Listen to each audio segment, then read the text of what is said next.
55, March 6th. I don't think so. I think it's probably like 56. I think we got like 4 or 5 podcasts in limbo somewhere. I was just telling her I think we're missing a podcast somewhere. I believe we are too. What do you think happened to it? It's just on there. Just the confusion between 2 people fucking around with the camera. But not Gabby. Well, yeah, not Gabby.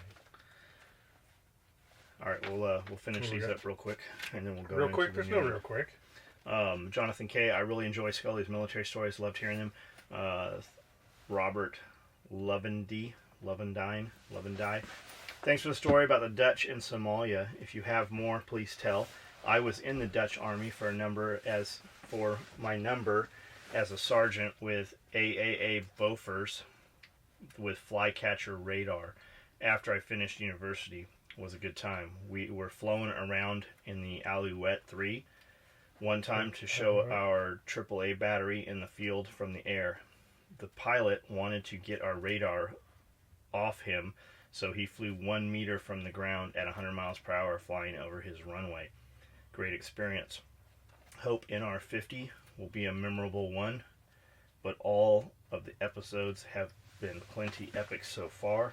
Love the setup you created, and content is great.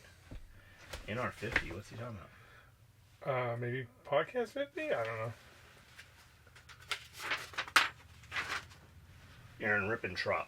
John, what made you move to Camden? Did research different locations in the county and pick Camden? Was it because of tactical response or knowing people in the area? I just wondering why you guys picked the area.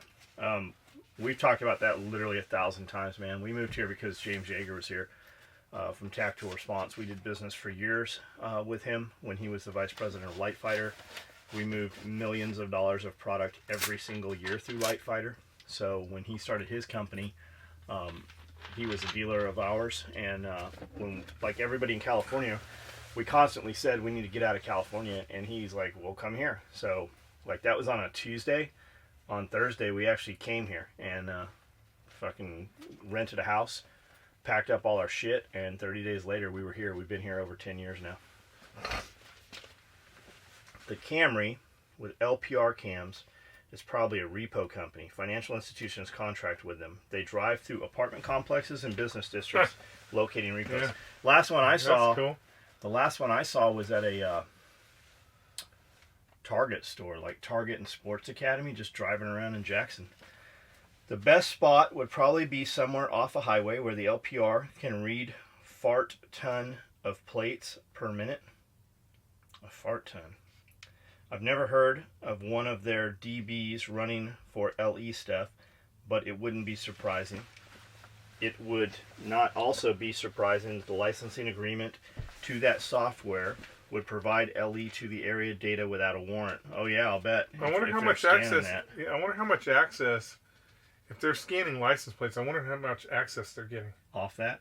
Yeah, meaning shit. Is it? Well, because you technically. I mean, I don't know. I'll bet it would go through NICS or whatever. But only law enforcement's allowed to do that. So how does a fucking... No, you'd be surprised. Fucking, how does a tow truck driver... No. Any company, like as a company right now, we can buy a credit history software. And on the credit history, like you can go in... I know... It's credit history, but when you're talking about accessing the DMV, that's a different story. No, it's not. I don't know under what guise you're supposed to have it, but you can buy that software per month because I don't know how to tell you this. There's some software out there you can get. I do not have it. We know some people that have it.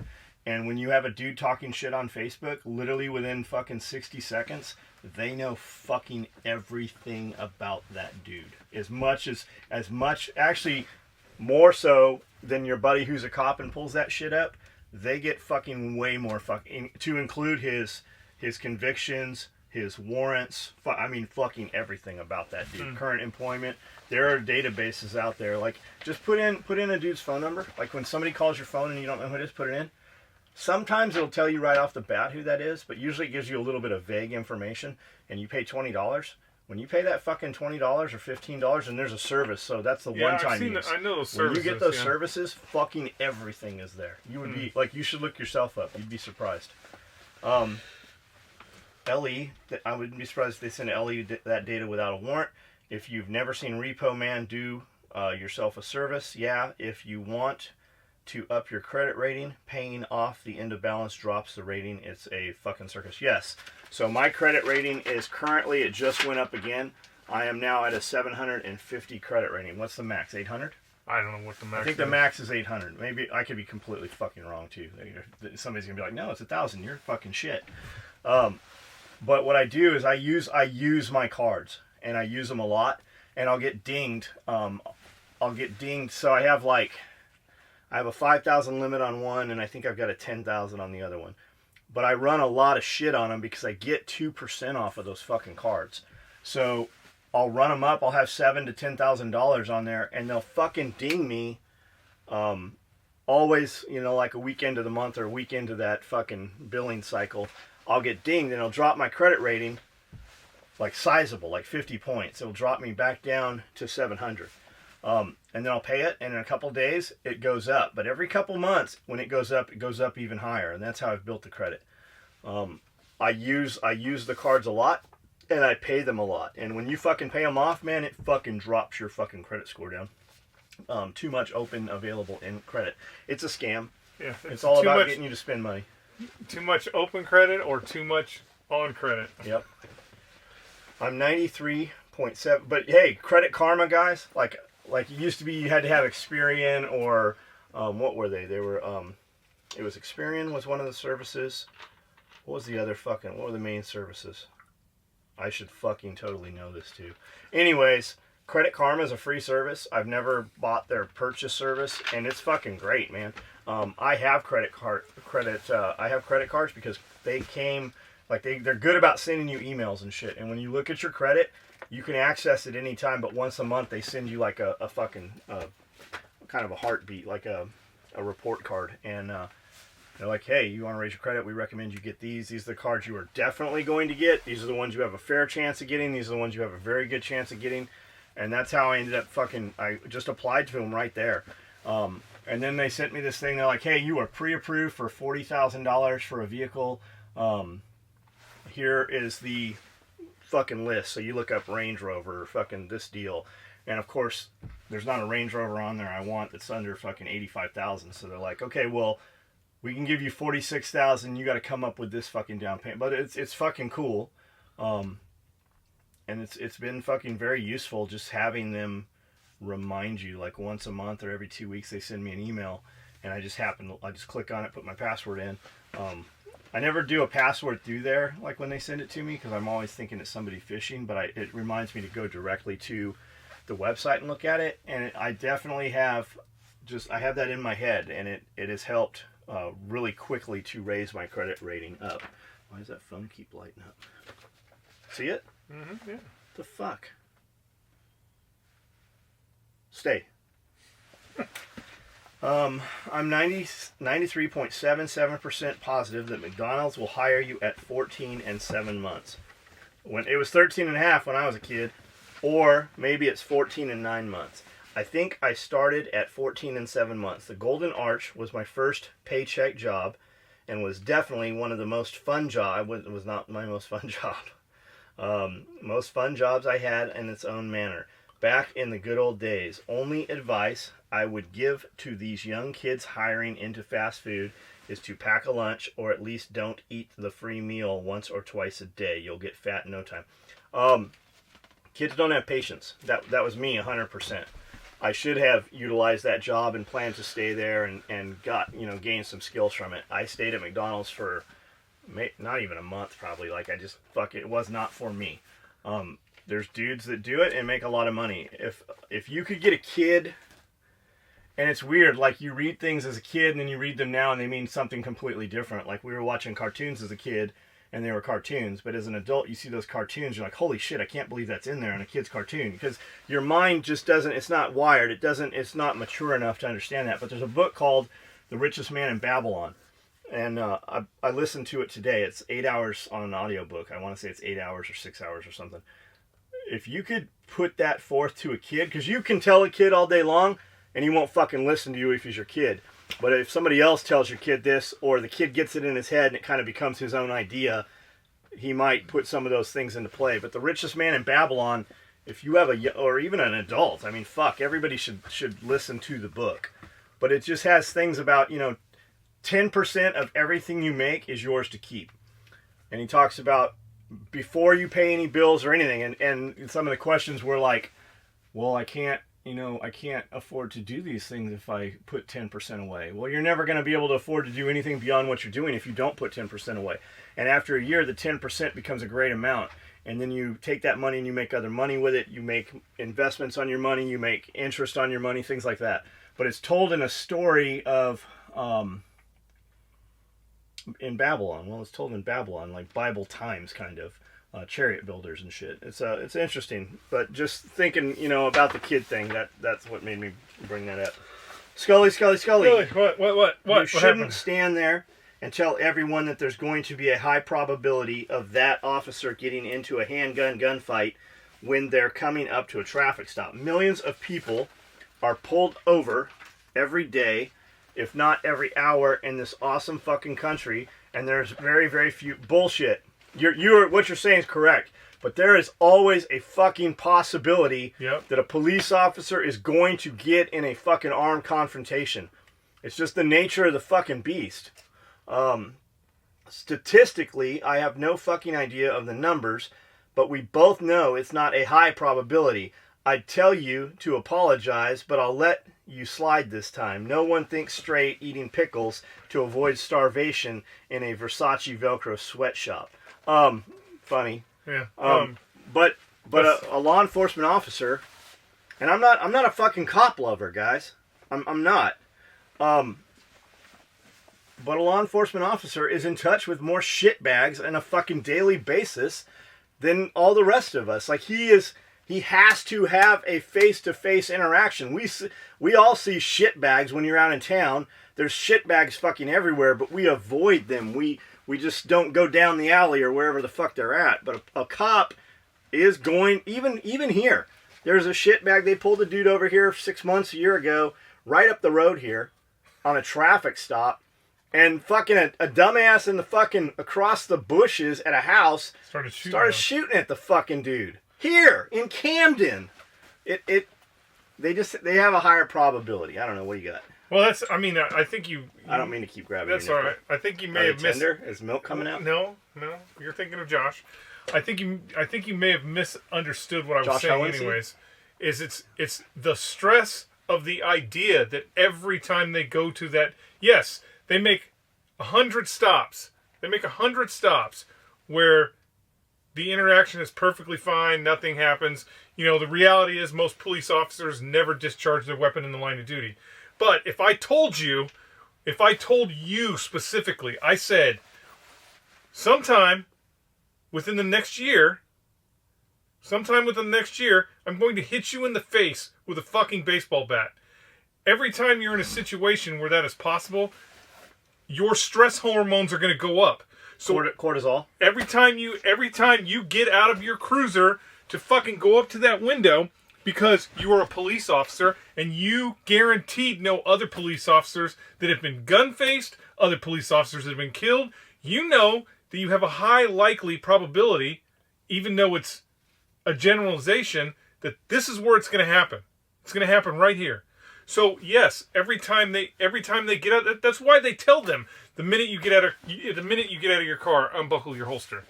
You need to be prepared for a gunfight at that door. So if I have to be prepared for a gunfight at every single door I open, right? So if I have to prepare for a gunfight for every single door I have to open, those stress hormones are going to be up all fucking day. Which means at the end of the day, when you're driving fucking 80 miles an hour through a 50 and he pulls you over, he's already fucking completely stressed out because of assholes that he's had to deal with all day.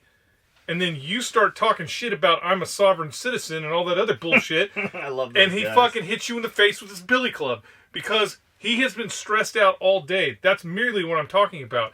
Yes, the majority of police officers do not even fire their firearms. And there are millions of encounters every day where no one gets shot. But as a police officer, you are aware of how deadly those situations are every time, and your stress hormones are elevated every time you go to that car. If they are not, then you are the officer that's going to get shot. Yeah, that's basically how it works. They will tell you, if you go, in law enforcement and you go to any training, that's what they will tell you. They will tell you that the officer that just casually goes up to the car and is just like, this is just another day at the job, is usually the officer that's going to get shot. The minute you let your guard down. Yep, the minute you let your guard down. And if you know anything about stress levels, and you know about fucking, anybody who's been to gun sight knows the color thresholds. If you're operating in the red 24/7, you are going to be fucked up emotionally, mentally, and just completely drained. So that's my only thing about, being nice or being polite and doing what you're told when you're being pulled over by a police officer, because he's dealing with something that most people can't even fucking comprehend every single day. Every single day. And that's why I say go ahead and watch Live PD, because you will see that everybody they deal with, 90% of the people they deal with are fucking shitheads, period. There are so many shitheads out there in the world. To tell you how bad it is think about when Ferguson happened. Ferguson happened, and what was the one thing that the NAACP said that the police officers, that all police officers have to have? A body camera.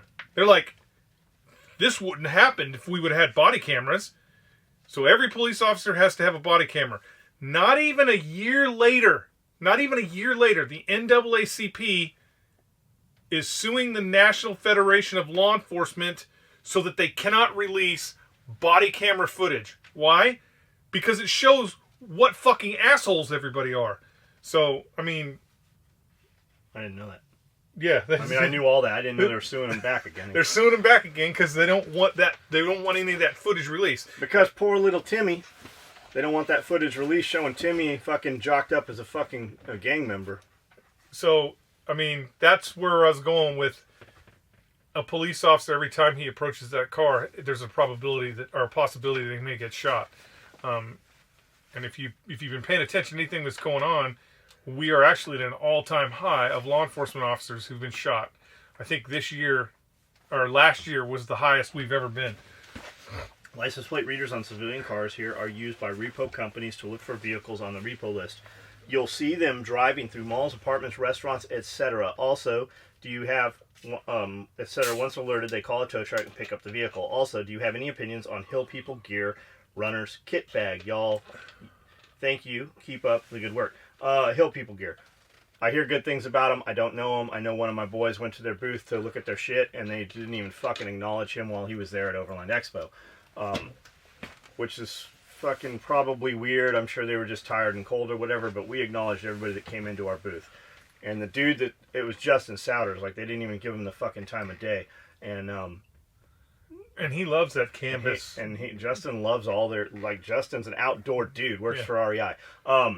We make something along those lines. We made some shit. We made those chest bags. We made those for Special Boat Unit, I think before Hill People was ever even in fucking business. We made a big-ass fanny pack that went on your chest that carried the Mark 23 SOCOM pistol. We now make one called the FUPA. It's a fanny pack that comes with shoulder straps so that you can put it on as the runner chest rig. Search and rescue guys have used those things for fucking 25-plus years.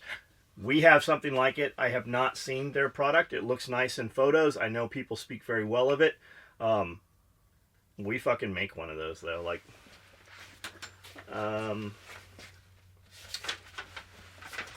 have seriously considered picking up a left-handed bolt gun as a right-hand shooter for exactly the reason Skully mentioned. That's right. If you're right-handed, you'll shoot.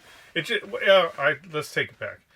If you shoot from a supported position, so if you are always shooting from a supported position, you will be faster with the opposite bolt hand. So if you're always shooting from a supported position, you'll be faster. If you're shooting from unsupported positions, it can be a little bit more, it can be easier to fucking use, if I had a left-handed gun, it would be easier. But I don't shoot from unsupported positions. There's just no reason to. There is never. Every time you see a movie or whatever where the cop is standing with his rifle above the squad car like this, there's never a reason not to just fucking lean onto the car and use a supported position. You should always, if you're shooting a long gun, even an AR in those type of scenarios, you should always go to the supported position. There's no reason to use an unsupported position. It looks cool. It looks cool, but the reality is, especially for cops, they're going to be there for 3 hours. He's going to be like... Our target pit out back, when you come out the back door, when you come out the back kitchen door, how far is the targets? 75 yards. Hit it every time with my pellet rifle, unsupported. You're so full of shit. That pellet rifle won't shoot that far. Fucking every time. Are you fucking with me? No, I'm fucking with you. $7 million, that's a big arse wedding. $7 million, shitting hell. If I won that amount in a lottery, I wouldn't need to work.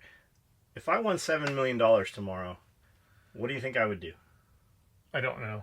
You know what? I want to say, I want to say you would work, but I don't think so. This is what I think you would do.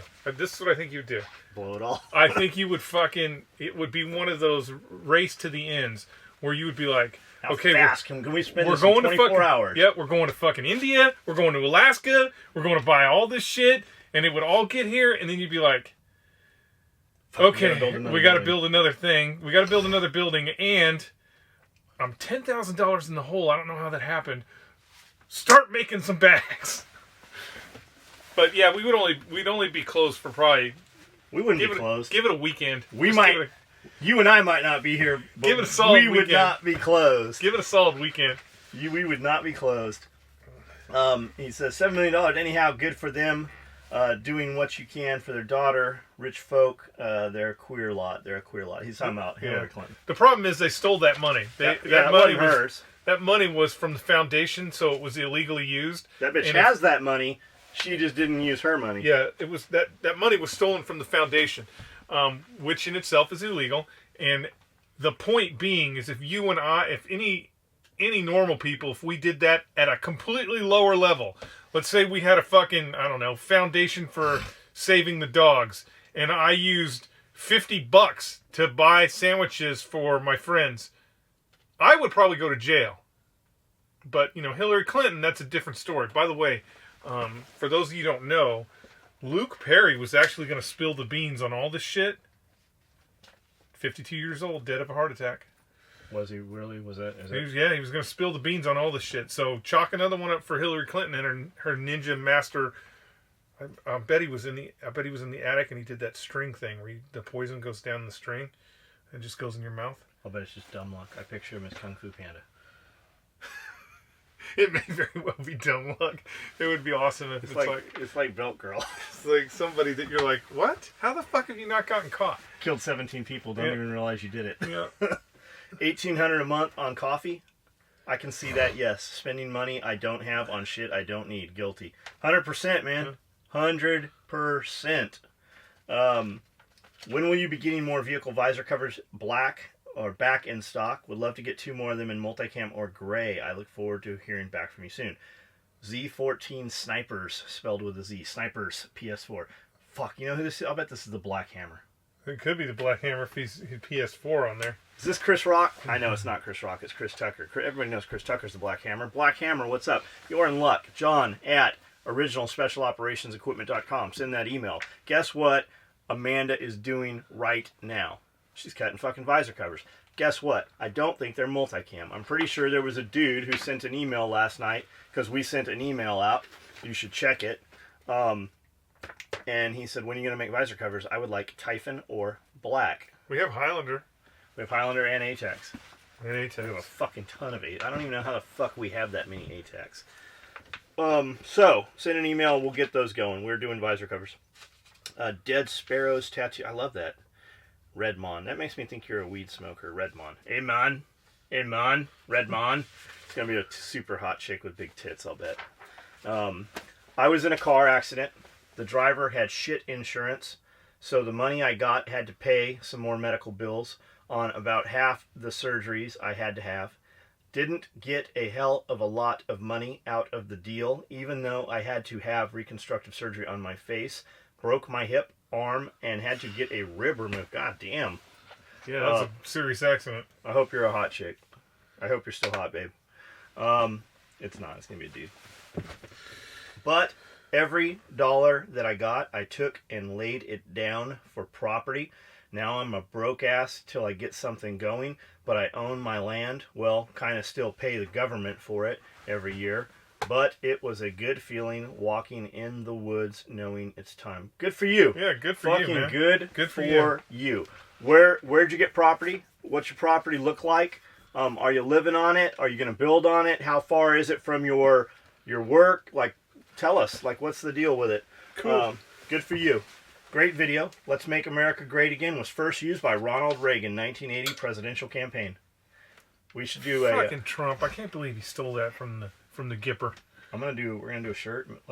It's gonna be Make America Great Again. It's literally gonna be the hat, but it'll have a little combat cock to the side, just a little tiny combat cock. But it's gonna be the hat that everybody's so mad about. It's gonna be the red hat on a T-shirt. Make America Great Again. I saw one that's the red shirt. It's actually gonna be Making America Great Again. It's a red shirt and in white letters said "Made you look." Made you look.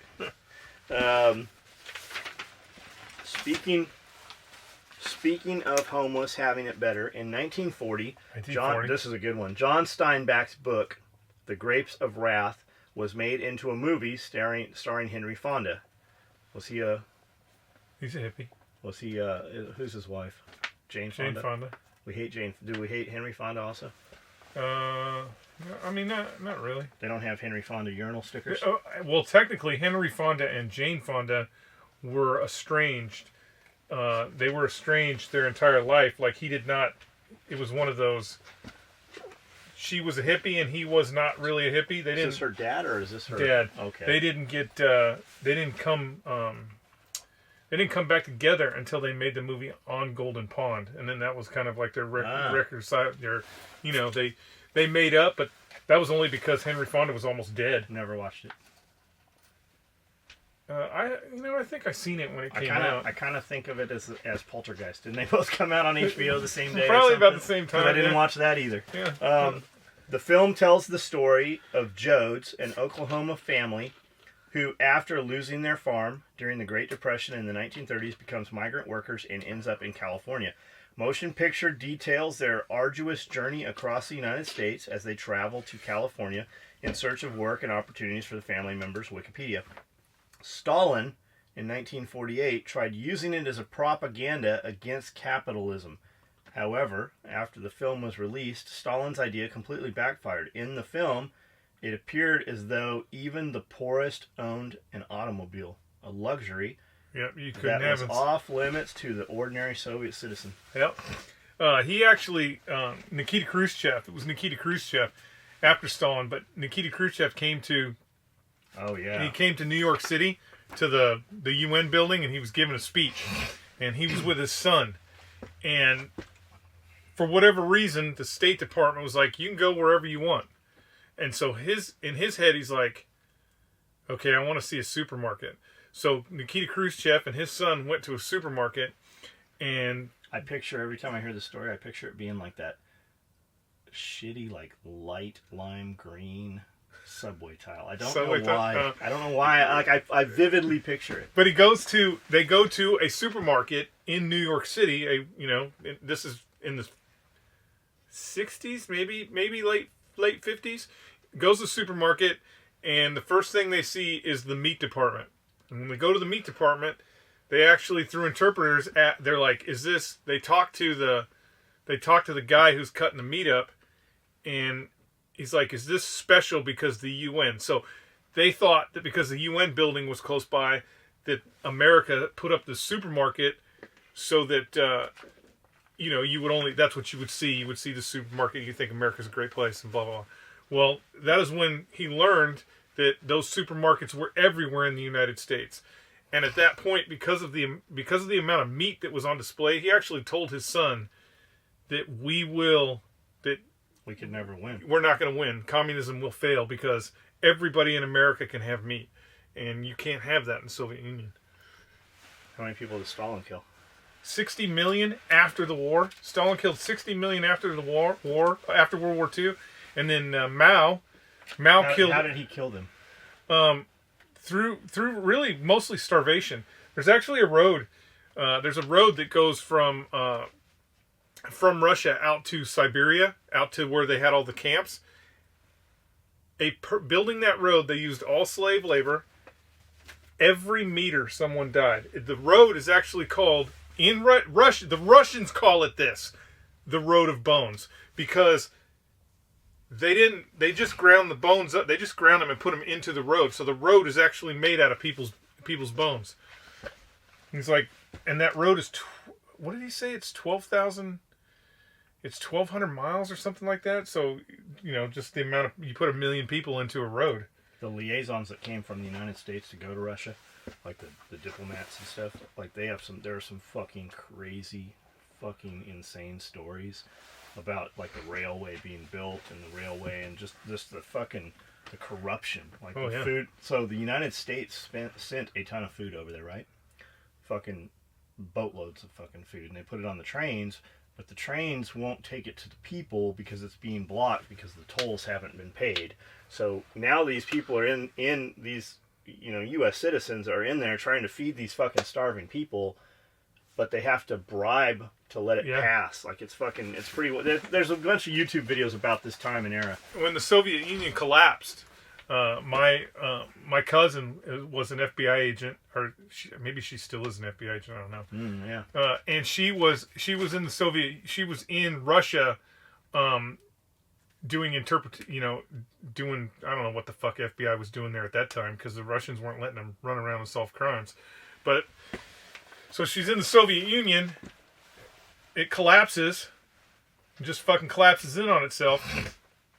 The only place that anyone would go eat was McDonald's.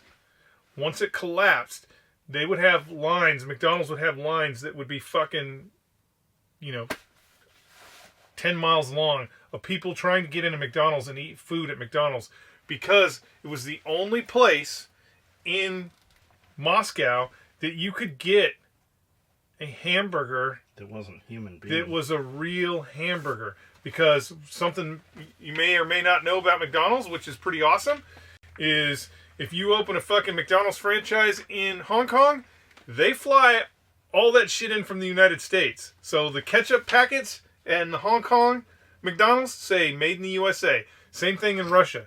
So there was a safety standard for basically safety standard for the food at McDonald's. So they actually put in a secret, like a secret passageway or doorway so that people from the State Department could go to McDonald's and get food.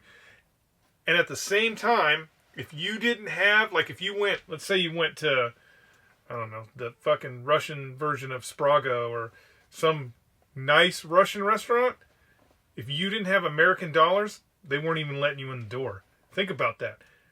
Soviet Union collapses. Russia is still a country, but if you didn't have a fucking American dollar, they were not letting you in the fucking door. It's just crazy. Back to that 10% of everything you make is yours to keep. You better have some fucking money. Just got my EDC belt in today, and let me tell all the people who make SOE run every day and everyone else out there, I could not be happier. Quality is top notch and got to me quick. Best belt I ever bought by far. Thanks a ton. Who is this? Stephanie and Jared M. Man, thanks for choosing SOE. Yep. There's a lot of options out there for belts. You could have picked a lot of things. You picked ours. It would have been foolish to pick something else. I mean, it's not as good as ours. Ours definitely is the best. Thanks for choosing ours, man. Repo companies use the plate scanner system to check repo databases, and banks have. The banks have. Those may be the civilian vehicles you see with them. Thanks for taking time out of your day. 2 things. Can you tell one Ranger Dave story and make a Blue Dolphin t-shirt? The Blue Dolphin t-shirt, I kind of like it. The Blue Dolphin, yeah. What would it be? A dude in a little fez? Yeah. Dude in a fez. And a really hot Russian. Dude in a fez with a scimitar and a monkey smoking a cigarette with his foot. And a really hot Russian looking girl on the dolphin. The monkey peeking out through the doors of the elevator shaft. Yeah. Oh, shit. Ranger Dave story, what do you got? I got one. Let's see. Let's hear what yours is. I mean, I've told a lot of my Ranger Dave stories. So Ranger Dave, you just have to laugh when they all start with, so Ranger Dave. Remember Kevin? Yeah, I remember Kevin. Kevin, so Dwayne's buddy Kevin. Big dude. Jeff got his blazer from Kevin. Is that right? What was it, Kevin? I thought. Yeah, Kevin had the blazer, the white one. Yeah, got it from Kevin. So you got it from Kevin, is that the deal? Yeah, I think so. Maybe. So Kevin was a boat cleaning guy. He did some other stuff, but he cleaned boats in the harbor. So Ranger Dave would work for me. I don't know if you really call it work. Ranger Dave sometimes would come in and work for me. And he would stay at the shop. He was like live-in security. So Ranger Dave would go dive at 4 in the morning in the dark and clean boat holes. A lot of times people lived in these boats. There were some really nice fucking boats. So I remember walking into Denny's. We're going to meet at Denny's for breakfast. It's probably 7 o'clock in the morning. We're all there. Ranger Dave is not there yet. Ranger Dave comes walking in barefoot with like a 6mm wetsuit peeled down around his waist. He might or might not have had a t-shirt on. I don't remember. He's got on his birth control fucking gas mask glasses with some 550 cord holding them on. And he's walking through and plops his ass down on the booth at Denny's. And every place he took a step, there's a wet fucking footprint. The wetsuit was still fucking wet. Like, if you've never had a wetsuit or a dry suit on, a wetsuit, like, the water gets through the foam, you kind of let it in, it heats up, and there's a layer between your body and this fucking wetsuit. Well, there's water in the fucking wetsuit for a guy that's never worn a wetsuit. It eventually makes its way out of the fucking wetsuit, all over the fucking floor and all over Denny's, and that's there's 1,000 of those Ranger Dave stories. So he's got this sailboat. So oh, shit, he got it from Lance. He got this sailboat. Do you know how to sail, Dave? No, never done it. But I'm gonna become a shipboat captain. So he's got this sailboat, and it is. If there was a montage to this, it would be Ranger Dave with a little sailboat, and then the transition would flip, and it'd be Ranger Dave in a high sea state, yes. and as a fucking Johnny Depp pirate, and he's sailing the fucking Blackbeard's boat or something, and he's getting in a cannon fight with the British. Like, there is a place. I don't think it exists anymore. I think San Diego ran all those people out. You don't think it's down there? I think they ran them all out. Right down there by the airport. Uh-huh. What was it called? I can't remember what it's called. But there was this place in San Diego where you could Mourn. There's no dock. You could lay anchor and just float there. And so all the freeloader, there's probably, I'll bet there was 25, 30 different types of vessels that are just sitting there. And it's so you don't have to pay for a fucking slip. Yeah, you do. You have to. You can moorn your boat there, but it was like $35 a month or something. So Ranger Dave is in this. You can't just walk out to his sailboat. And when I say sailboat, it's more like if you were in New York City and you went to Central Park and you wanted to go out on the lake in Central Park, it's one of those boats. It happens to have a sail, but it's more like that. It does not have a sail array. It has a sail. Yeah, it's one of those. I want to say it's 22 feet. When you go from 22 to 24, it's one the of those. Boat gets a lot wider. It's one of those boats that you're like, should this be in like an ocean? It's like a bay boat. It is not out past the breakers. But Dave liked to get these. Dave liked to pull girls from the side of the herd. So if you got a girl that's got a little bit of a limp and can't keep up with the rest of the crowd, Dave's gonna fucking snatch her up. And Biggins. He snatches this girl up, and they go and do whatever. And he's like, "You want to come back to my boat?" Yeah, you want to come back to my boat? Let's come back to the boat. It's a storm. Yeah. So they go there. They go there. And Dave has this. So he's like, we gotta take the rowboat out to the boat. He doesn't have a rowboat. He has like a giant shield. Like, it's circular. It's not a boat. It's this giant shield that you sit in. It's like he killed a fucking a turtle from the Giant sea fucking turtle. giant sea turtle from way back in the day. It's like one of those discs you slide down snow on. Yeah, when you're paddling to go out to the boat, it's spinning as you're paddling out to his fucking pleasure craft. So he brings this girl out there, and it turns into this thing where the sea state is too high. So Dave's like, fuck it. And he just swims to the boat, leaves her on shore. I thought he tried towing her and he couldn't get her out Yeah, there. I mean, he tried, but he leaves this bitch behind, goes in his boat, and she's just like on the shore. The next morning, this chick has talked these fishermen to throw rocks at his boat. So they're fucking chucking rocks. She came back. Like Yeah. she wants some Ranger Dave. She wants the Ranger Dave. So they're chucking rocks at the boat. And I think they hit a couple times. And only Ranger Dave, like outside of Arnold Schwarzenegger, Ranger Dave is the only person I know who actually has a Spaz 12 shotgun. I'll bet he still has it too. He fucking jumps out of the boat and gunface the dudes on the shore fucking throwing rocks at his boat. They fucking take off running, and I think the girl disappeared too. And then he just gets back in his boat and goes to sleep. Yep. We were doing a true exercise in, where the fuck are the Navy SEALs at? Coronado. So we're doing a true exercise down there in Coronado. And I got it in my head. I'm like, you know what? We could use Ranger Dave. We could use his boat to insert a team to fucking, to Coronado. Because we're always trying to figure out different ways to rat line people and shit. So I had never seen Dave's boat. This is the first time I see his boat. And I tell him this, and he's like, oh, it's a fucking great idea. We're going to do that. Well, he goes, we need to go. I go, I need to see, where we can land this thing and make it happen for these guys. And so he's like, yeah, no problem. Come on down. Well, is this the freezing fucking ice story? It's December. It's probably, I want to say it had to have been low 40s, maybe high 30s, temperature-wise. It was fucking freezing. I got my Gore-Tex on, and I'm like, he takes me out to this boat. I'm looking at the boat. I'm like, there is no fucking way I'm getting an RNS team in here. You're like, we're going to take this to the other boat, right? Yeah, I'm like, there's no way we're getting an RNS team in here. But Dave wants to do it anyways. This is just your diversion. And he's like, I go, all right, what do you need me to do? He's like, nothing. I'm going to start the motor. And I'm like, the motor? And he goes, yeah, I haven't quite figured the sail thing out yet. So he fires up this little motor. And we're at a high sea state in this fucking thing.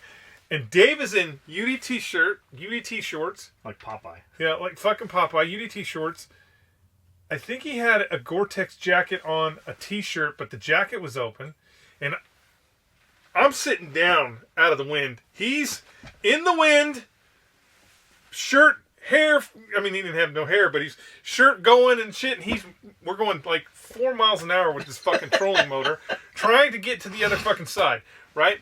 And I am looking. Current's moving faster than the motor can take the boat. I am looking at Dave, and you can see. I mean, he's just fucking. He's starting to really turn blue, but he's just like. He's starting to turn blue. He finally he stops, turns the fucking motor off, and jumps in the water. And I'm like, what the fuck? I'm like, Dave, what the fuck are you doing? And he's like, you got to train yourself every now and then. You got to push yourself to the limit. He climbs back in the boat, fires up his motor, and fucking. I'm like, now you're fucking soaking wet. The wind's blowing. You're gonna fucking hype out. But oh my god, it was so fucking funny. Did you get the team inserted? No, we did. Oh no, you know what? I think we still did use the boat. I can't remember. I want to say we did use the boat, and the guys were like, that was the fucking worst trip we've ever been on. I think we did use his boat. So do you know where the boat came from? I do not. Matt Gray owned the boat. Okay, Matt Gray. It was Matt Gray's boat. Lance had a fucking Hurricane. Like a CBR 600, but before it was ever a CBR, it was just a Hurricane. Right. He had a Hurricane 600. The wheels were so rotted and bald, there's like cords. Not metal, like fucking cloth cords showing through the fucking tire. So it's in the back of like Lance's Ford Ranger. I don't know where Lance got the fucking thing from. So he trades Matt Gray the sailboat. Somehow Dave gets the sailboat from Lance, but I don't remember what was traded at that point to make that transaction. Something crazy. Yeah, probably completely crazy. 4 goats and a goldfish or something. Ranger Dave. Also, they're hidden at the entrances of large shopping store complexes. I live near Tanger Outlet Mall Complex. I was pulled over for similar black 4Runner and short dude with buzzed haircut. Officers openly told me where the plate readers are hidden in the landscaping, so police use them to search owners' names and any warrants attached to the name, which bank it's financed with, and does it have current insurance. After a 45-minute traffic stop and multiple searches of my vehicle, they vaguely let me go. Turned out to be a black guy in a maroon Ford Explorer breaking into cars. I think we're missing something out of there. When I read it, it's like we just jumped. Dave DeVault ran into a vet. He was missing a hand, and he said he lost it to an IED at the gas station on my way to work at 5 a.m. one morning. He asked me if I had any change to spare for a vet. I normally do not carry cash, but I did have some change. I gave it to him and went on with my day. Fast forward a few months, and I'm at the movie theater lobby waiting for a buddy to show up. I see the same vet sitting on a bench right before you walk into the actual theaters. He is eating out of a brown bag lunch, a sandwich, and an apple. He makes eye contact with me 20 feet away and asks, "How's it going?" I say, "Okay," and continue to wait. He gets up and walks by me and asks if I had any money to spare for a vet. I said no. He literally makes a U-turn in front of me when I said no and said, "That's really nice of you." I then said, "I've seen you before." He replies with, "I wasn't lying." He then leaves his mess on the bench, including the apple core, and goes into the theaters. Yep. That's the one thing you can count on whenever you run into a homeless encampment is all the fucking trash they're just going to fucking throw on the ground. An officer walking up to your car or vehicle is like someone cutting a pipe with explosive shit in it. You do everything you can for self and pure protection every time. Hot or not, your ass puckers a little bit every time. I have sent other union hands to the gang box while I cut a piece off a pipe. Only one of us needs to go if a mistake was made down the line. Lockout, tag out. Not all pipe fitters. Money is easy or no risk money. Money is easy or no risk money. We all earn or keep even a normal residential plumber. I never want to risk decisions to bite my union brother or sister in the ass, or worst case, maimed or killed. Thanks for the videos. Been watching since you got to Tennessee. Right on. Brian, thanks, man. On the heels of the butt ass naked with a katana comment for Home Invaders, there is a song by Static X called "I'm With Stupid," and they use sound bites in the song. That lead singer said the sound bites came from a clip in the news. I think it took place in a trailer park in Southern California. The lead singer went on to say that this couple were out of town and the neighbor heard someone break in next door and went out there with a shovel and creased the burglar's skull and hogtied him. Rest in peace, Wayne Static. Yeah, nobody wants to wrestle you if you're naked. In regards to what Skully said about Steven Seagal.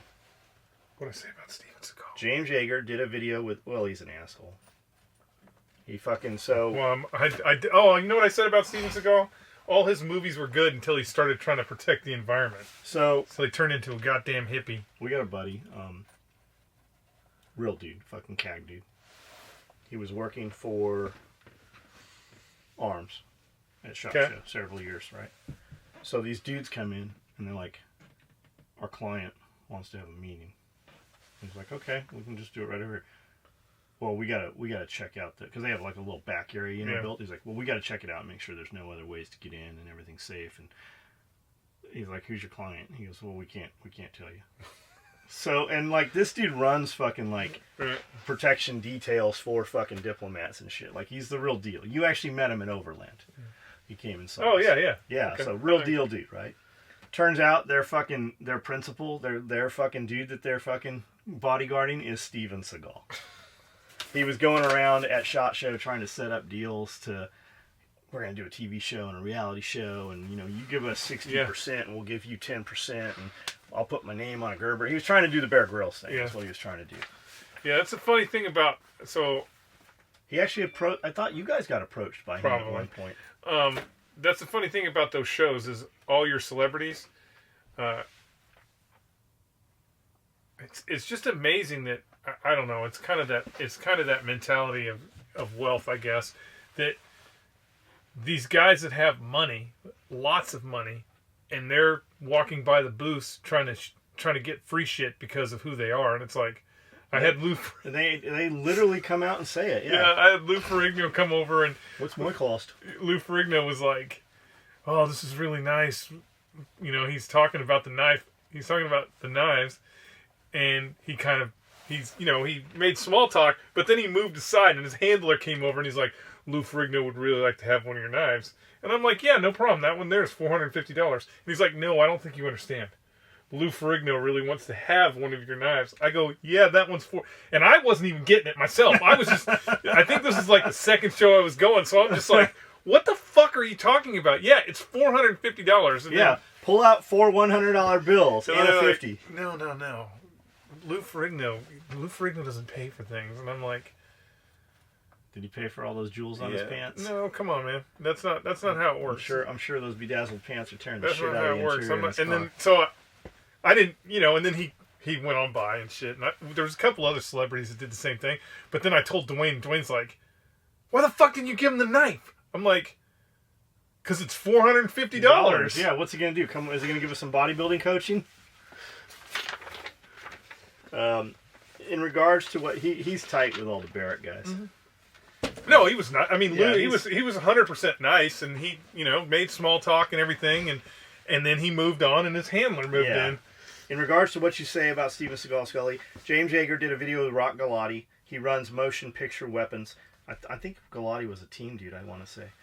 He mentioned 2 people that weren't memorable to work with, and one was Tommy Lee Jones, for he is a grumpy guy, and other one is Steven Seagal. Galati called him out on the video and said how they know each other and don't like one another at all. And even though they never worked together, he's heard stories from people that worked with him where he would do things on sets with weapons that were to where, granted, it's hearsay, but when you hear the exact same thing from people who aren't in the same circles, Galati claims there has to be some truth to it. 5 to 10%. The guy's a tool, he said.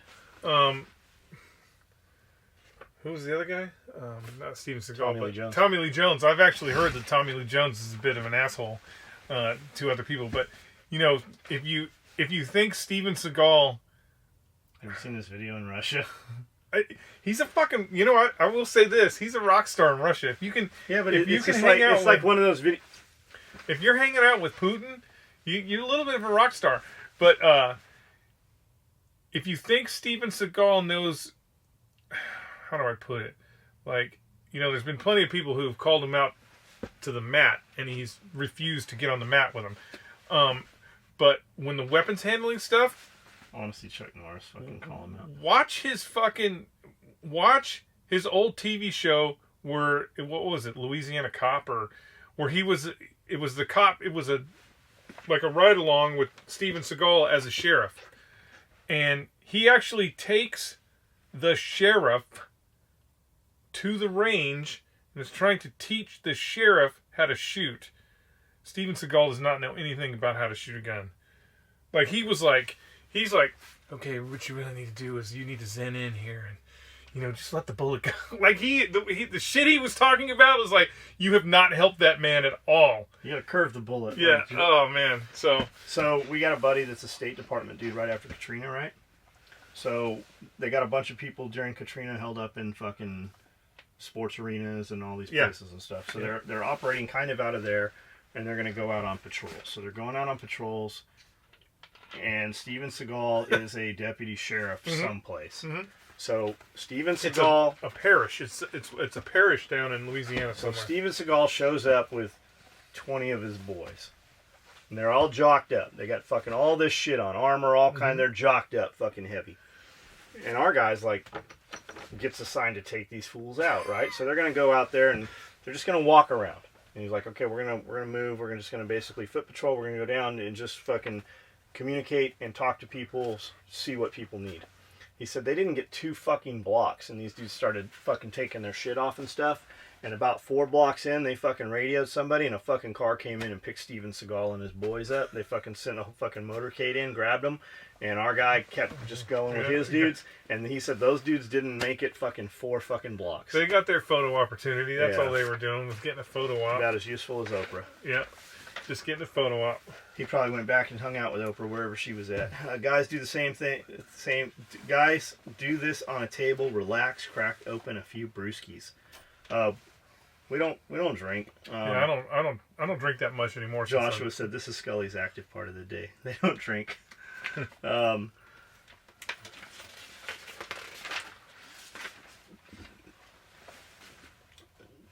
DJ Richard watched the Tom Cruise movie you mentioned.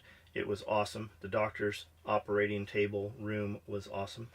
What movie was that? I still don't know when they wear the masks. Oh, okay, yeah. Daylight? Is it? No, it can't be Daylight. I have not seen it. Fuck, what is that movie? Somebody said I missed the title. What movie?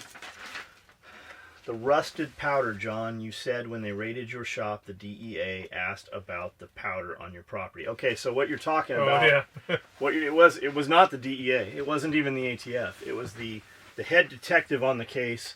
So they had sheriff's bomb squad there, and they had EOD, Marine Corps EOD, and NCIS.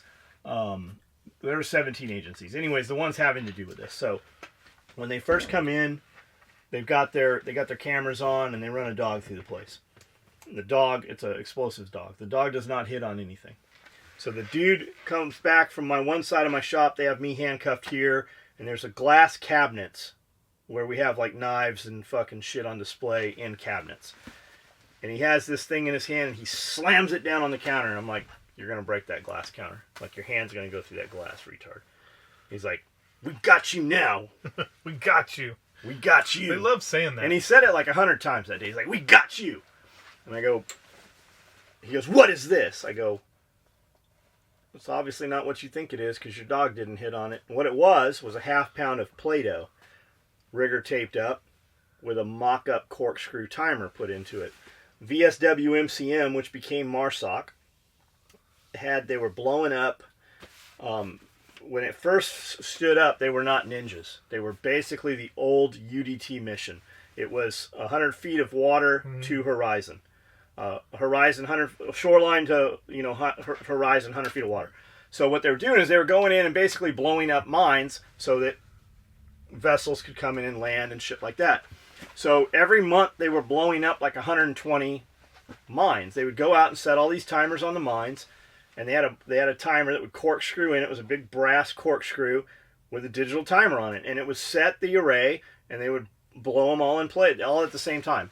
So they were blowing these things up. So we were making these pouches that had 2 bungee cords on them and would hold a half pound of C4. We didn't ever have any C4, but the dude thought that was the C4. He's like, well, what do you even have this for? I go, and I told him. For a pattern, you dumbass. So 20, 30 minutes, he's rummaging through all my shit. He's like, we got you now. And he slams down these 40 mic rounds on the counter. Well, they're not 40 mic rounds. They're anodized blue. They're the heads for our Mark 19 round in a plastic housing, which is the chalk round for a M40 grenade launcher, a fucking 203. M40? M79. 40 mic grenade. So we just took the spent casing, the plastic, and had the heads, because you can buy them at the gun show. They sell them as scrap aluminum. And I'm like, that's a fucking Mark 19 round. It's a dummy round. He goes, there's no such thing as a Mark 19 round. I go, no, of course there's not. Mark 19 is the belt-fed automatic grenade launcher. He goes, I know what it is, smartass. And he's just like getting heated, like he's spitting on me. And he goes, there's only one place you could have got these. You had to sneak onto the ranges at 29 Palm to steal these out of the range and dig them up. I go, no, there's always a dude with like 20 buckets of them at every Del Mar gun show. We bought them. We put them in there to put in the side pockets on our vest, because when you put that dummy head on that little shell, It's the same height as an HEDP round, which would be a gold round. These ones are blue. So some time goes by, and I hear radio and explosives this and that, and he's like, "We got you now." And he fucking runs through my shop, like runs through the fucking building. I wish I could have seen that. And he comes back like 30 minutes, and the ATF guys are like, "Well," and he's not saying anything. He's like, "What was it?" It's like, "Explosive powder. We got him. We got him." Like he just kept saying this. And I'm like, explosive powder? What the fuck could he possibly be talking about? He was talking about all that fucking mess because we didn't have a dumpster. The apartment complex behind the shop had a dumpster, but they started locking it because we would put so much trash in the dumpster. So what it was is they started dumping the bead blast media, the silica. It would just rust because there was always humidity in the air because we were on the beach. So they were dumping that shit in ammo cans, and there was a bunch of ammo cans back in the little courtyard. It was fucking bead blast media. That's what you're talking about. Oh shit, that was funny though. They thought it was explosive, but that's it. Hey, though, yeah. You had cameras at the shop. Did they take the tape? Or did they take the... That's a good question. I don't know. I mean, obviously you probably don't have any of that system anymore. You know what? No, we put the cameras in. We did have the cameras because that would have been fucking awesome if you'd have saved that video just to watch all that shit. That's a good fucking question. So Lene, because did we have the cameras before the raid, or did we put the cameras in after the raid? Because I was home for 24 months on bail. I don't think Lene was my office manager. I want to say though that the cameras weren't just because of some of the stories you told me about. I feel like that they should have been in prior to the because we had video of Rick Riordan giving Chris Osmond patterns. So it had to be before the raid. I don't know. I don't know why I don't know the answer to that. That's a fucking good question. We had this chick. She used to just she'd walk her dog, and I was talking to her and shit, and I ended up hiring this chick. She was working for Dell in, right there where the 805, by Del Mar, kind of, like where the 805 and the 5 meet and everything. So we end up hiring her. We steal her from this place, and she comes in, and she's my office manager. And I didn't know what an office manager did. I just knew that she was doing shit that I didn't want to do. She really did anything fucking I needed her to do, really. But she's like, "Hey, have you ever watched these tapes?" And we had a bunch of tapes. They were on VHF tapes at the time. They were recording on tapes. I don't think there was even DVDs out then. They had just come out. Probably not. Because when I first moved into the house, I was sick for a few days on my birthday, and you gave me the first DVD I ever had. The first DVD player. They had just come out. You got me a DVD player and one movie on any given Sunday. Oh, Any Given Sunday? And I remember that. It was weird. I had that because the porn wasn't even out on DVD yet. I had On Any Given Sunday, and I think it was Pearl Harbor. The movie Pearl Harbor. Maybe. So Any Given Sunday, I'm so sick. I have a fever. I'm delirious. And Any Given Sunday, at the end, it's just playing that fucking 1 minute loop for like 20 hours. So she's like, "Hey, have you ever watched these videos?" I'm like, "No, there's nothing's ever happened. We don't need to watch the videos." She's like, "Can I take them and just start watching them?" I'm like, "Yeah, you're gonna probably see a bunch of girls in here or whatever." She's like, and I don't know, maybe that's what she's looking for. So a couple days go by, and she comes in and she pops. She goes, "You got to see this." And I go, "What?" She goes, "We have so and so, and he was stealing fucking slings." I go, "You're fucking kidding." She goes, "No, like a lot of them, like 100 of them. Put them in a fucking bag and walked out." Maybe she noticed that the sling count was light, and that's why she wanted to do it. This happened before she was there. Oh. So she caught a dude who worked for me, and he had taken. And when we confronted him about it, he's like, "Yeah, I took him to base, and I was going to sell them, and we never did get the money for him." You know who that dude is? Yeah. He still owes people a bunch of money. And then we had another dude did the same thing, filled a bag up full of bags. And that was another dude that had worked there. Literally, almost every dude we had through there almost fucking did some shit. Jared Johnson never fucking did anything shady. But all them other dudes, He did work for Steven Seagal. Jared Johnson did. He's probably He did his security detail for a little probably, bit. Have you seen Forrest Whitaker's Ghost Dog? Yeah. He does the ninja thing with his little pistol and You gotta bend it. You gotta fucking Clapping. mind bend that fucking shit. like Angelina Jolie when you're Yep. throwing bullets. Mm-hmm. All right, we'll do a few more of these ones. We'll get started here. So this is off of podcast 50, the video for 50. 50. John is exactly right about social media algorithms. Gun people do more to boost anti-gun positions on social media by arguing with anti-gunners than they could ever do on their own. If we spent the energy boosting pro-gun companies or ideas instead, we'd be far better off. That's the case with everything. When you listen to highly, highly successful people talk, when you hear these dudes talk, Frisella, Ed Milet, all them dudes, they will tell you that you are going to get what you focus on. If you focus on negative shit, more negative shit's gonna happen to you. Call it Zen, call it energy, call it just focus of internet, whatever you want to call it. Whether you God, whatever it is, however you need. Or let's just say I can't fucking explain it, but as I get more shit done, more shit happens. As I do good shit, more good shit happens. And that's the same thing with that negative energy. When you fucking spend a bunch of time just talking shit and like bad shit happens to you, the universe, fucking whatever it is, thinks that that's what you're attracted to and it gives you more of it. Fucking just spend your time on shit that you can influence and try to influence in a positive manner. And if you can't do that, fucking do something. Like just always move. Like when you work on your health, you work on your fitness, you work on fucking energy comes to you. I haven't changed anything in the last 2 weeks. As in, I haven't added anything more into my body. I'm not taking anything different. I've just been fucking focused on getting things done. I evaluate my time every hour. And it fucking works. And I did this for about a week and a half before I started telling people about it. And I started sending the video to dudes. I'm getting so many fucking emails from guys right now going, holy shit.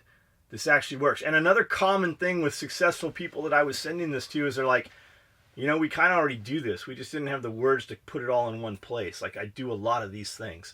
And it fucking works, man. It really fucking works. So I don't know. I don't know why I started on that. Just fucking don't worry about negative shit. Don't put your time in something that you can't fucking influence. Like, literally, if you're going to fight with a dude on the internet, he doesn't deserve your time. Put your time into something that helps you. Podcast Andreas Angelopoulos and what happens with Bitcoin takes over at 126.01. As in 2001. I don't know what this is fucking about. Bitcoin's not going to take over, guys. It's not a financial structure that is run by a government, and therefore it will never take over. If the Federal Reserve decides tomorrow that they're going to get rid of all fucking money and come out with Bitcoin 2.0, then everybody will be using Bitcoin 2.0, and fucking Bitcoin will be cash. Bitcoin will be crushed. What are your thoughts on Muslims influence the U.S. government officials? What are some tips that Skully can share on how the Muslims operate? You can see the Democratic cult is enabling Muslim influencing them. Thanks for all your great work. Here's the thing. So the difference between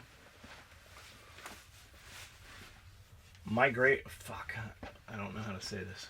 I fucking totally had this too. I watched a really good one on it. Mass migration. You want to change the government, you want to change the politics somewhere, just let a bunch of fucking other people in. You can see what happened in France. They let a bunch of people in there, and it definitely changed how everything is working. That's the same thing that's happening here. We brought a bunch of Muslims into the country. We let them remain, and they didn't have to assimilate to our culture, and they didn't have to assimilate to our politics. We literally let them come in, put up walls, and run fucking Sharia law inside of towns within the United States. There's fucking hundreds of them. They're here, and now we fucking let them vote. So what do you think's gonna fucking happen? Go. Yeah, I mean, the reality is we are not here in the United States. We are not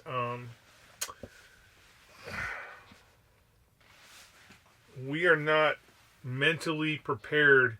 We're not mentally prepared or mentally aware of what is really going on with that part of the world. In the sense that we think that, you know, America thinks that if we fucking drop a fucking McDonald's in there and, you know, make some new schools for them and purify their water, that they're going to love us. They actually don't. They hate us. It's part of their religion. I mean, the reality is just pick up the Quran and read it. It's part of their religion. Their goal is to subvert Western civilization. Their goal is to get as many Muslims into this country as they can, because they know that they can use the power of the vote to change the political structure within the areas that they want to change. Just take a look at England. London right now is controlled by a Muslim mayor. Guaranteed, think of all the laws that have been put up in the last year that benefit them, that benefit Muslims over anybody else. Like, you can't even say anything bad about a Muslim in England. You can't type on the internet. Like, if I was in England right now, I could be arrested because I'm telling you the truth. You can't even do that. And that's how they do it. That is how they take over. Fortunately for the United States, fortunately for us, is we are very far from those locales. So the only way it happens is if we import them ourselves, which Obama did. He brought millions of them here to the United States. Obama was put in place to destroy the United States. Is it a lot? It is. But in the reality for us, the good thing about America is more people from south of the border want to come here. And when they come here, they bring Christian values or Catholic values with them that always clash with Muslim values. So the reality is, I think, yeah, you're gonna have these places in the United States where they're gonna keep trying to elect Muslim representation, which is, here's the thing: if they're talking about American values, then I don't have a problem with it. If they're talking about American culture, then I don't have a problem with it. But the minute they are pushing their agenda, that's the problem, is their agenda, because they're not accepting our culture. They're not trying to assimilate into the United States, which they're not. They are not trying to assimilate in the United States. They're trying to destroy the United States. So for us, the good news is it's mostly Catholics and Christians who are trying to break into the United States. For Europe, unfortunately, those people are right there at the pinnacle, and I will say this in my lifetime. In my lifetime, we are going to see nation states in Europe fall to Muslim domination, and they are going to go to war. I mean, you look at some place like, I don't know, Denmark, where their Muslim population is rising at a rate that is 10 times faster than the actual Denmark. And then you take Czechoslovakia, where they're closing their borders off, and they're like, fuck you, we're not letting any of you in here. How long is it going to be until those nation states start fighting? They'll be like Israel soon. Yeah, until those nation states start fighting. The United States is going to end up fighting in Europe again. And that will be... Why? That will be wise, because the Muslim states will be taking over. The good news is the Russians are probably going to be on our side, because they feel kind of the same way. If you don't, especially in Russia, if you don't assimilate, then they don't have no problem rolling a tank over your head. But that's, we should probably do a little of that. You can go really deep into that scenario, but the reality is, just solely based off their religion, they are not trying to assimilate into this country and be good Americans. They are trying to be good Muslims, and that is always going to be a problem. Same dude from the other video asked about when we're going to have Visor covers again. You guys could come tour the cave where Steven Seagal filmed Fire Down Below. The Great Saltpeter Cave was strategic in the War of 1812. Also, the Union soldiers lived in the cave during the Civil War while they mined saltpeter to make gunpowder. You can come check it out May 18th through 19th, 10 to 4 p.m. It's a 5-hour drive from Camden. I've heard of that. Sounds kind of cool. Didn't it catch on fire or something? I don't know. Sounds cool. Matt Arnold. They're not going to let me go through there with a metal detector, are they? Tantalum from the Congo is the big one. Yeah, It's used in SMD capacitors. Yep.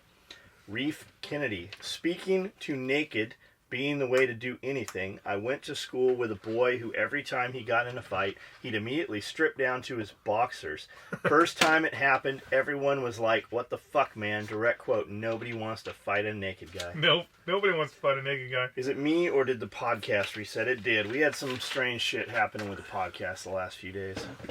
Chicago started the Work for Cash public aid program a few years ago. I believe they should be a lifetime amount and only maybe two years on, 1 year off.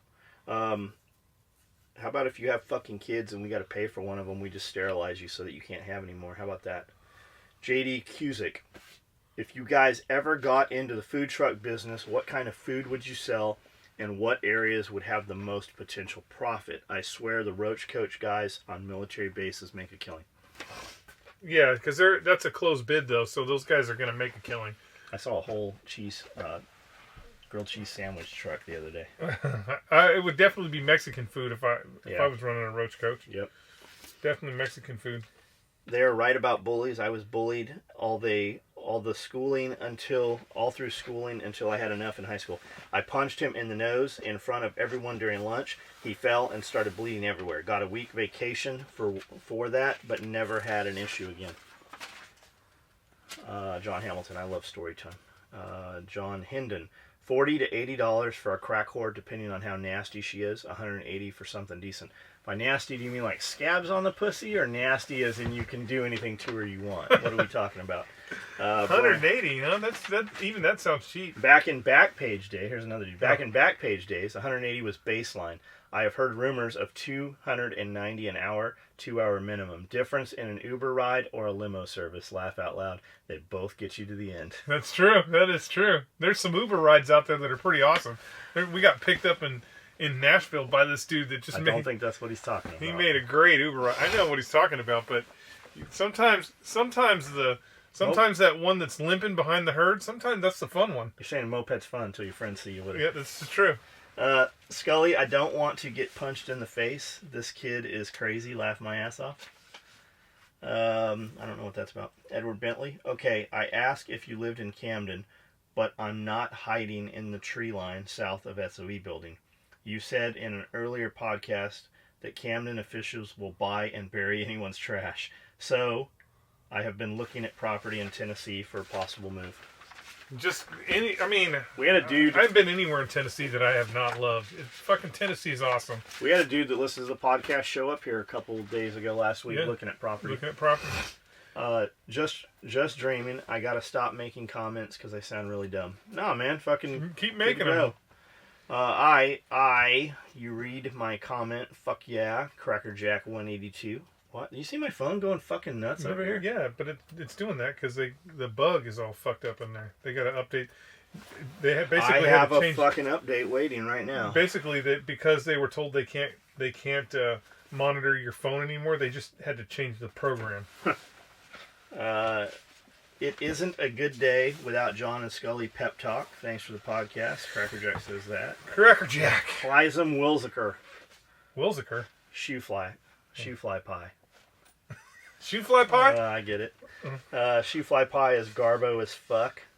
Damn, Amanda and the Mardi Gras email. Don't open that with the wife over your shoulder. I opened the SOE page to see the last of the Valentine stuff. The wife just got her pink toiletry bag, pink grocery bag, and eat a dick patch.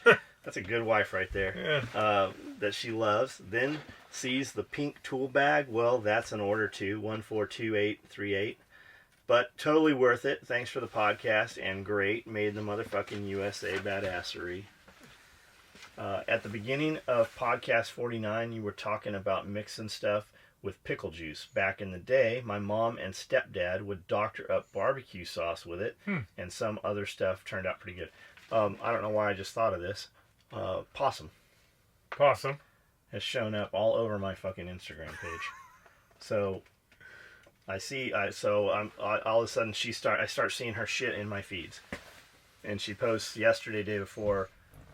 I'm at the door shop and I'm gonna make 84 doors today. Who's gonna do them? That's right, this girl's gonna do them. And I'm like, I thought you told me the door shop closed and you needed a job and fucking have asked 100 times to come back here and work. But here I find out once again that literally everything out of your mouth is not true. Like shit you don't even have to lie about. And you're fucking like just habitual liar. And like I swear I think she's schizophrenic, man. I think there's literally two fucking people. Yeah, that might be true. Like if I talk to normal possum, she really does work at the shop. But the other possum inside of possum, she thinks they've been fired. They've been fired. Yeah. I used to make an Italian dressing out of pickle juice when I was at my grandmother's house. I used to have to stay at my grandmother's house out in Palm Springs over the summer. And anytime there was leftover pickle juice, I would make a dressing out of it. Haha, phantom shitters. Did you just put is pickle juice the dressing, or did you add other shit to make I actually made, I would make Italian dressing because my grandma would do everything by scratch. I would make Italian dressing, and then I would put pickle juice in the dressing. Yeah, in the dressing. Haha, phantom shitter and glow stick bandits. You do not know fear until the skipper comes over 1MC saying, when you get caught, and you will get caught, you will be prosecuted to the fullest extent of the UCMJ on a carrier. Just insert Liam Neeson's voice. Yeah, I can't even imagine that office. I can't Nowadays it'd be a biohazard. I can't even imagine them dragging that all up into the forecastle and doing a captain's mass on somebody for shitting in the hallway. I mean, it would be fucking hysterical. I do not know. I don't ever recall anyone ever being caught. So the Kim Light thing, were they cracking Kim Lights open and throwing them on the walls, or were they just leaving Kim Lights places? So Kim Lights, you used to be able to eat them, and you used to be able to ingest that shit, and it wasn't harmful. That'll fuck you up. Now it'll fuck you up. And we used to take Kim Lights and throw it all over the furniture and shit in the shop, and it would be no big deal. But the new Kim Lights, they're kind of greasy. Like, they will leave stains all over everything. So don't fucking do that. Don't do that, yeah. The phantom shitter. The Kim Lights were like our red light. Like, when we turned the red light on, like, it just drew chicks like moths. Especially in Oceanside. You finally said something that I totally disagree with, John and Skully. You are totally wrong. It must be your California upbringing. The key lime pie is the best pie ever. Love your stories and videos. And then he goes on to another dude's like, or pecan pie. Great comment. Key lime pie is poor people food, What's man. that? What's the little nut? Not walnuts, but the other ones? Almonds? Cashews? The other ones. I don't know. Starts with a P. Pistachios. No. I don't know. Pecans. Pecans. Never heard of them. Pecan. Oh, pecan? Is it pecan or pecan? Pecan. Pecan. Pecan. Yeah, nobody says pecan. No, nobody says Who pecan. the fuck says pecan? Where I'm from, just north of West Virginia in PA, you can get anything for about 20 to 40 bucks. Low end Southern California, 50 to 100.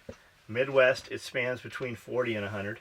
Disclaimer, I speak only to low end slit. I've always liked bottom shelf. It is what it is.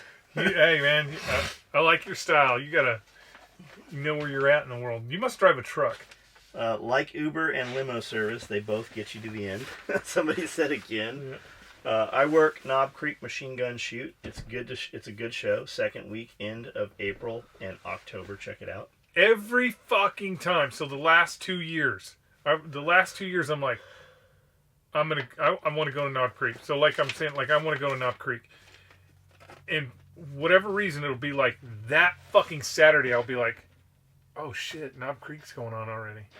Like I miss it every time by that day. I'm gonna go to the Military Collectors Show. There's one in Franklin coming up in April. The biggest one is in Louisville. The biggest one they ever have is in Louisville. They have some crazy shit there, man. Oh, I'll bet they do, man. When I come to town in May, I'll buy the meal, but I want to try Chef's tri-tip. Oh yeah, this tri-tip is the best. The best. Here in Southern Virginia, meth and pills and heroin is so bad you can easily get a blowjob for $20. Not that I know personally. I'm married, but I know from other dudes. Question for John. Thoughts on 500D Cordura for tactical gear and plate carriers? I'm not sure I trust it. You don't trust it?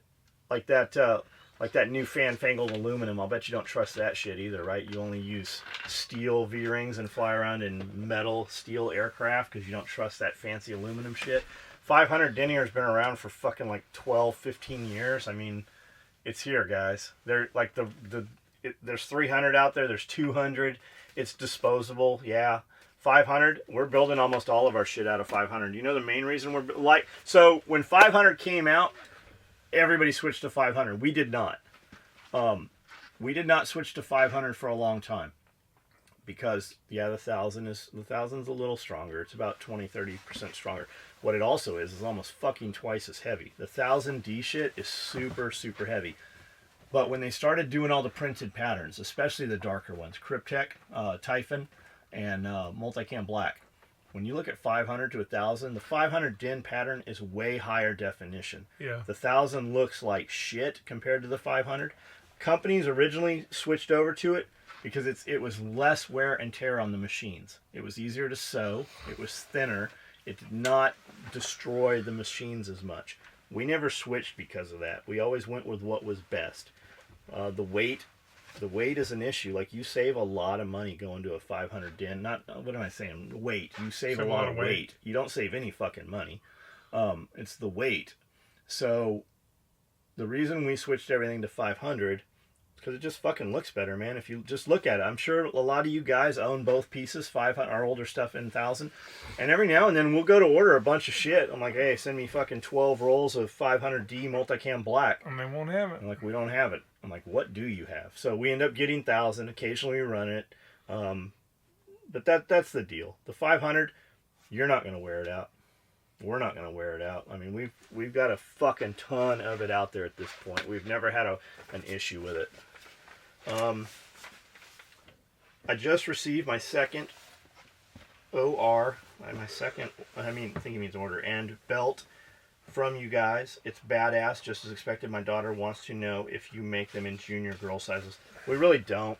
1.5 inches is really the width of all of them.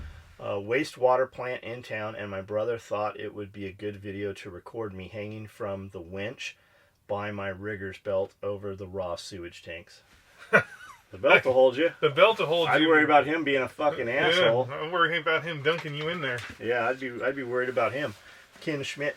John. You won't hurt you. In the first Gulf War, we had some U.S. troops killed by Scud missiles before the invasion.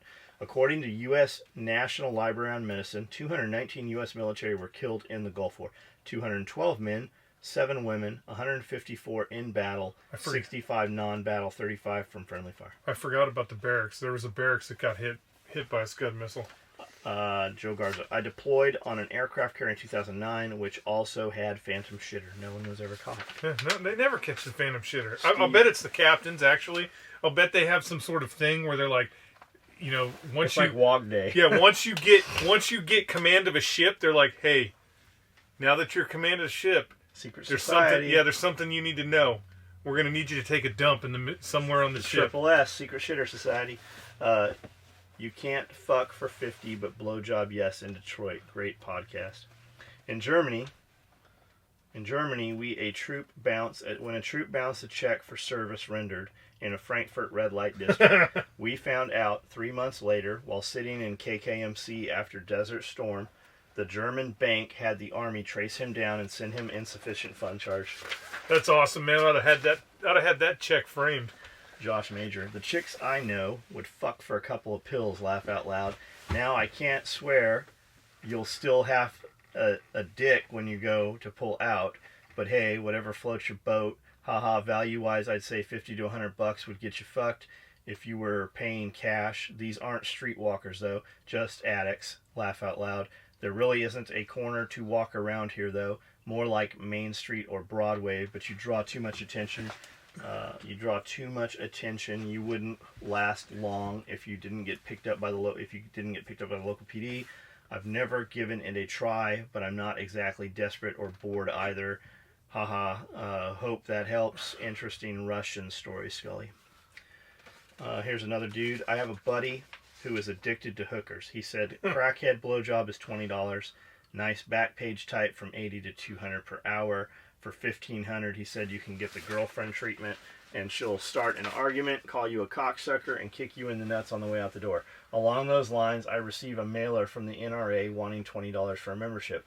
I wrote a letter and sent it to them and said if I wanted to get fucked for $20 and know it was coming, I'd get a crackhead hooker. Apparently I lied because according to my hooker-addicted buddy at work here, I'd only get a blowjob. Either way, they aren't getting my fucking money. If people don't want to work, let natural selection take back over and make America great again. Yeah. And we're not going to do that. Well, maybe when the robots take over. Somebody said that Chef should get the South Park Chef tattoo. That would be awesome.